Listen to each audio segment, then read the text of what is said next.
All right, 2003 Buick Park Avenue. I just replaced the coil, just put coil packs on this, but the reason for this video, this is a short video. This wasn't, the coil packs wasn't diagnosed by me. Underneath the ICM ignition control module, you could have shot coil packs at this thing all day long. It wouldn't have solved its problem.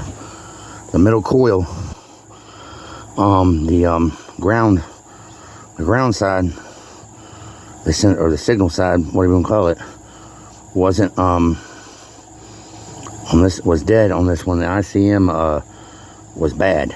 So just when you on these cars, if you're going to diagnose it and you got a misfire, just don't shoot coils at it, because if you do, you will get burned. Like I said, which I got everything bolted, packed down. I done throw that other ICM away, but I still got to wire this up, waiting on the engine to cool off. But yeah, you gotta test the ICM, because sometimes they go bad. This one here, the 2 and the 2 and 5 cylinders were dead. No fire. It had power, but no ground. It wasn't grounded.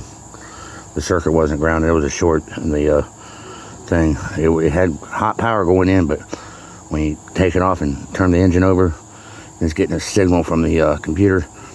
It's not ramping up on the ground side to send the spark. So that's just a quick tip. Tuesday, 2003 Buick Park Avenue. Y'all have a great day.